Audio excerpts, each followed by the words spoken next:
Welcome to Fast Tracking the Day of God. This podcast is for those eager to seriously engage with God's invitation to collaborate with Him. This collaboration isn't merely an option, it's a foundational partnership, utterly integral to our restoration and the healing of a broken world. Through this collaboration, we will also fulfill the final prophecy, sharing the eternal gospel with the world, a message largely unknown to most people today. Many consider the book of Joshua to be the culmination of the Pentateuch. In Genesis, God called Abram to trust Him and join His mission, instructing him to leave his homeland and become a landless nomad. The Lord also promised Abram that he would be the father of nations, despite him and his wife being old and childless. 4 centuries later, Abraham's descendants are now poised to inherit the land, precisely as God had declared. After the spies returned to Israel's camp, they were ready to enter the promised land.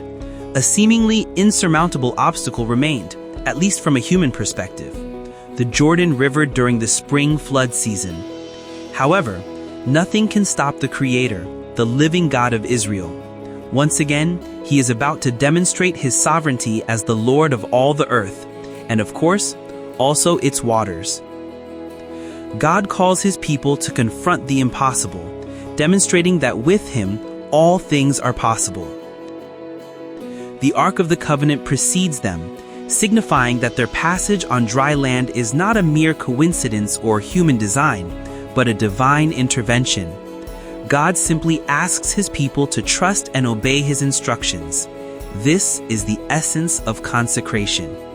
Consider the lesson intended for the Canaanites, to witness the power of Yahweh, the Lord of all the earth. His dominion knows no territorial bounds. He is the true owner and Lord of the world. Unlike the mythical claims of Canaanite deities, Yahweh is the God of history, not mythology. The evidence of His power was undeniable, leaving their own deities without a chance. There is also a lesson for us today. When we consecrate ourselves, we get to develop spiritual readiness to perceive and experience God's interventions on our behalf. What better way to achieve this consecration than by exercising our trust and joining Him in sharing His goodness with the world? The biblical authors consistently affirmed that God, the Creator of the world, is never confined or restricted by His creation. He is known as God Almighty, El Shaddai, for whom nothing is impossible or difficult. The evidence demonstrates the claims of those writers. Even in our 21st century, there is no current large-scale technology that can create a temporary, non-physical wall to halt the flow of a river like the Jordan. The fundamental forces and energy required to instantaneously counteract the immense kinetic energy and hydrostatic pressure of a moving river are far beyond our present capability. God's character, His name and nature are wondrous, and He is beyond our full understanding. The God of the Bible is a living God, actively involved in the world, and His followers can trust Him with tikva, or faithful anticipation, for His intervention on their behalf.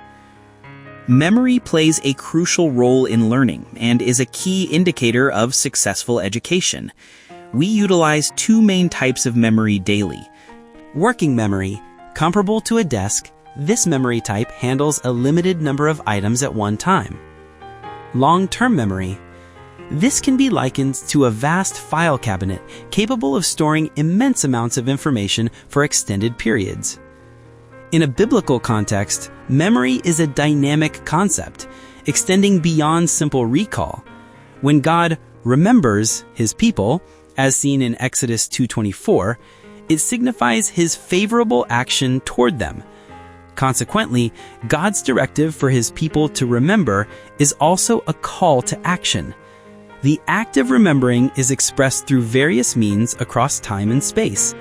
Intergenerational tradition, passing down customs and stories from parents to children. Monuments or memorials. They serve as physical markers, such as the 12 memorial stones mentioned in Joshua 4.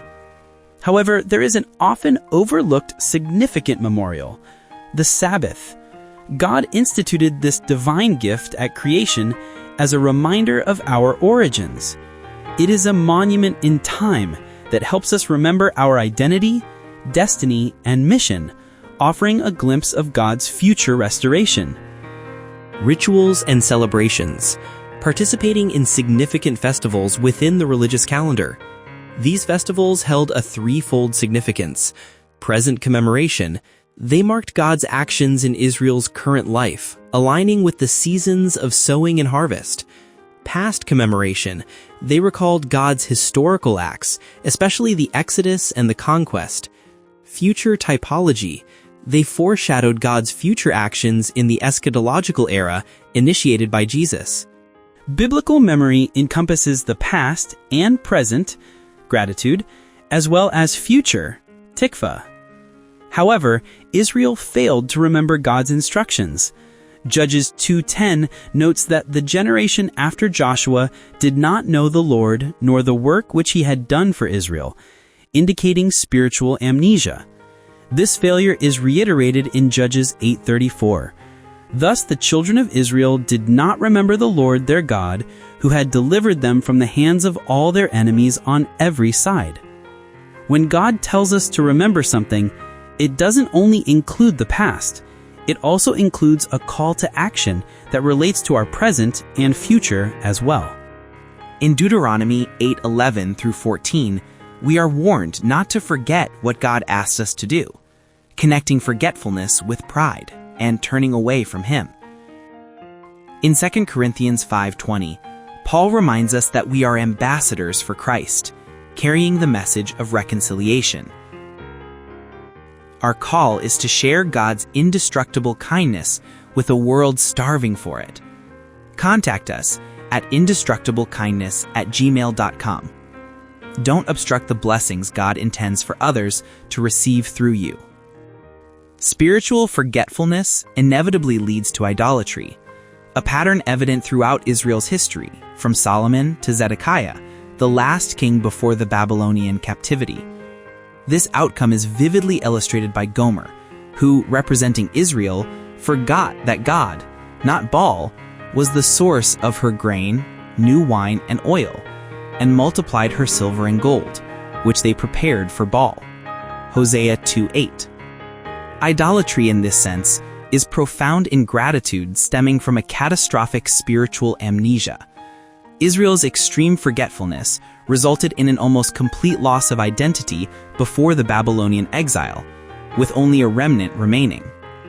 Many who stayed in the land during the exile ultimately chose to return to Egypt. The history of the kings of Israel and Judah thus concludes with a reversal of the Exodus, as all survivors in Jerusalem returned to Egypt. Jeremiah 43:7. This appalling exile is the direct consequence of spiritual forgetfulness. As previously established, memory is a dynamic process, not a static one. It serves as a call to action, urging us to extend God's grace, while forgetfulness signifies a disregard for God's will. Considering this, what specific instruction did Jesus give us before his ascension into heaven? Especially when we know that fulfilling it will allow him to return for us.